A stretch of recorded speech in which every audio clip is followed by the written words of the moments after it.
दोस्तों, बिहार के रहने वाले पति पत्नी, एक उनके साथ ऐसी घटना घटित होती है जिसको सुनने के बाद आप भी हैरान हो जाएंगे। एक पति जो कि सुबह तकरीबन 9 बजे निकलता है काम के लिए और शाम के करीब 7 बजे वह अपने घर पहुंचता है और जैसे ही घर के अंदर घुसता है वह एक ऐसा नज़ारा देखता है कि जिसके बाद वह गायब हो जाता है और 4 दिन बाद उसकी लाश उसके घर से 150 मीटर दूर पर बरामद होती है। जिसके बाद यह बात पुलिस वालों को पता चलती है। जब पुलिस इस पूरे घटनाक्रम का खुलासा करती है तो एक ऐसा सच निकल कर सामने आता है जो कि काफ़ी हैरान और परेशान कर देने वाला था। आपके जहन में एक सवाल होगा कि आखिर उस पति ने अपने घर पे ऐसा क्या देखा कि जिसके बाद वह गायब हो गया और उसकी 4 दिन बाद लाश मिली।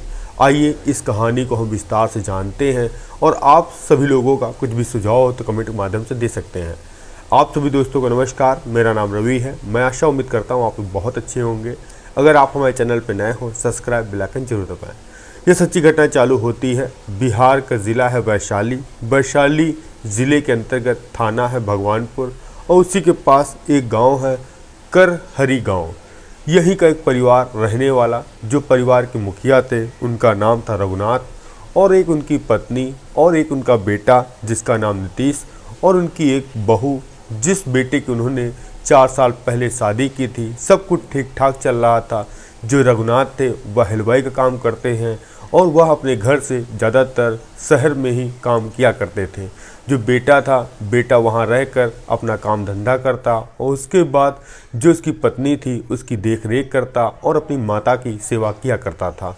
अभी 19 फरवरी 2025 को जो रघुनाथ की पत्नी यानी नीतीश की माँ अपने बेटे से कहती है, मैं कुंभ नहाने के लिए जा रही हूँ और 2 से 3 दिन बाद चली आऊँगी। बेटा कहता है ठीक है माँ, और आराम से जाना, आराम से आना और फिर हम लोग कहीं और घूमने के लिए चलेंगे। तभी 20 फरवरी 2025 सुबह का समय था। जो नीतीश था वह अपनी पत्नी से कहता है कि मुझे जल्दी खाना तैयार कर दो, मैं अपने काम के लिए जाने वाला हूं। अब 11 बजे वह अपना लंच पैक करता है, अपनी पत्नी से करवाता है और उसके बाद निकलता है काम के लिए। और फ़ौरन ही जैसे ही वह काम पर जाता है, शाम के करीब 7 बजता है। अब उसके घर आने का समय था और वह अभी घर तक नहीं पहुंचा था। उसके बाद 2 घंटे और बीत जाते हैं, रात के तकरीबन 9 बज जाता है। अभी उसका पति घर नहीं आया था। जो पत्नी थी वह खाना खाने के लिए बैठी थी, अपने पति का मोबाइल मिलाती है तो उसका फ़ोन स्विच ऑफ था। कहीं ना कहीं उसको ये लग रहा था कि ऐसा तो नहीं उसके पति किसी पार्टी फंक्शन में चले गए हों या देर रात वह घर आ जाएंगे। अब पत्नी सो जाती है। सुबह ही जैसे अगली तारीख 21 तारीख को उठती है तभी उसके पति वहाँ पर घर पर नहीं आए थे। तभी वह फ़ौरन अपने ससुर को फ़ोन मिलाती कहती है, जो कि नीतीश हैं, वह जो कल काम पे गए थे अभी तक लौट कर नहीं आए हैं और मैं घर पर अकेली हूँ। और जो मेरी सास है वह तो आपको पता है कुंभ नहाने गई हैं, वो भी 2-3 दिन के बाद आई हैं। अब मैं करूँ तो क्या करूँ। जब अपने ससुर को यह बात बताती है तो उसके ससुर जो कि बाहर कमा रहे थे, हलवाई का काम कर रहे थे, वो फ़ौरन अपने घर पहुँचते हैं और बहू से पूछते हैं कि बेटे से आखिरी बार तुम्हारी कब बात थी। तो बहू कहती है कल शाम को मैंने जब उनका फ़ोन मिलाया तो स्विच ऑफ आया। अब बहू और ससुर ने मिलकर अपने बेटे को हर जगह तलाशने की कोशिश की, यहाँ तक कि जितने नाते रिश्तेदार थे उनको फ़ोन करके पूछा गया मगर कोई पता ठिकाना नहीं लगा।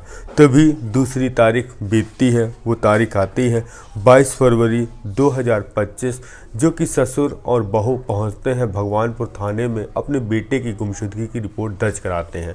पुलिस वाले पूछताछ करते हैं उसकी पत्नी से, आखिरी बार तुम्हारी बात कब हुई थी और आखिरी बार तुमने कब देखा। तो बहू बताती है कि 20 फरवरी को वो तकरीबन 9 से 10 बजे के बीच में घर से निकले थे काम पर बताने के लिए और 7 बजे 8 बजे के आसपास आ जाते हैं। वो घर लौट के नहीं आए, मैं सो गए। सुबह पता चला अभी भी घर नहीं आए हैं।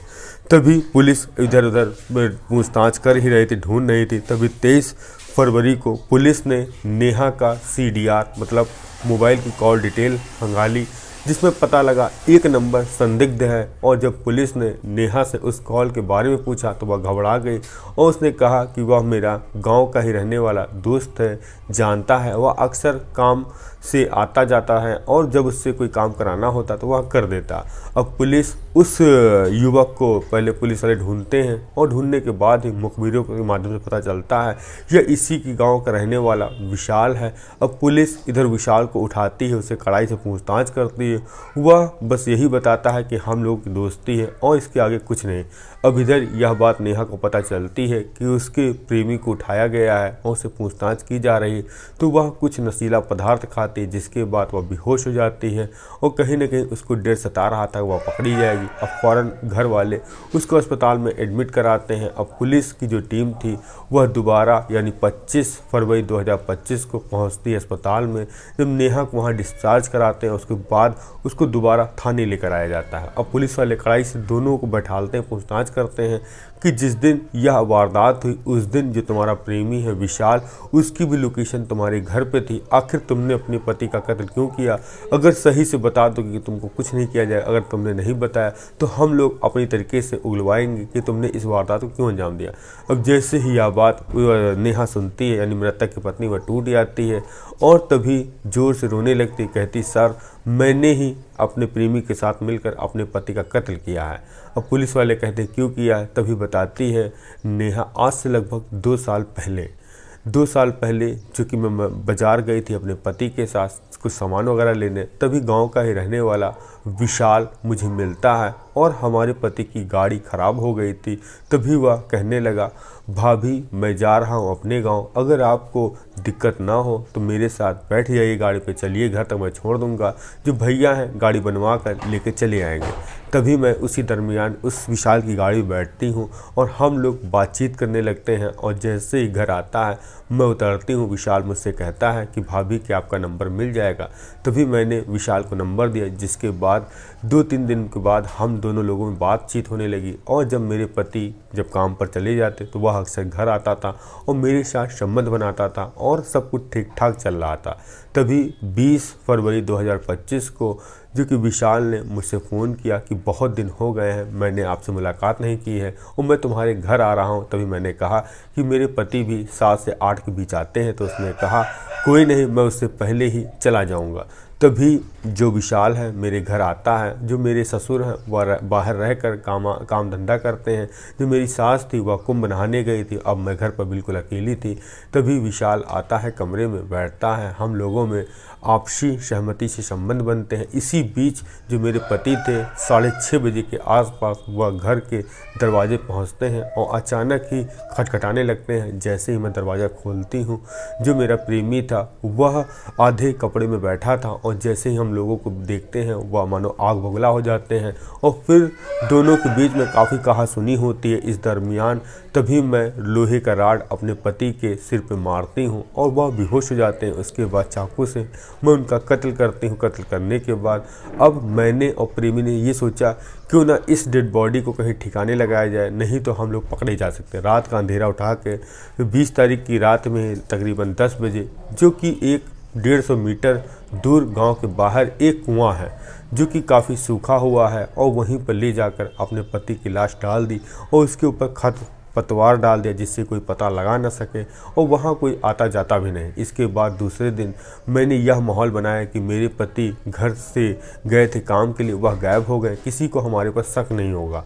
और इसी दरमियान जब पुलिस वाले कॉल डिटेल खंगालते हैं तो उसमें एक नंबर जो कि संदिग्ध लगता है, जिसमें वह औरत अक्सर उस आदमी से बात करती थी। और पहले जब प्रेमी विशाल को उठाया तो विशाल ने तो कुछ भी बताने से इनकार कर दिया, तो वह तो यही कह रहा था कि इस पूरे घटना में उसका हाथ नहीं है। जब पुलिस ने कड़ाई से पूछताछ की तो गुनाह निकल कर ऐसा आया अब इस संबंध में कि एक पत्नी ने ही अपने ही सुहाग उजाड़ दिया, वो भी प्रेमी के लिए। अब प्रेमी और पत्नी पहुंच चुके हैं जेल में। आपका इस कहानी के माध्यम से कुछ भी सुझाव हो तो दे सकते हैं। हम मिलते हैं नई कहानी नई शुरुआत के साथ। जय हिंद, जय भारत।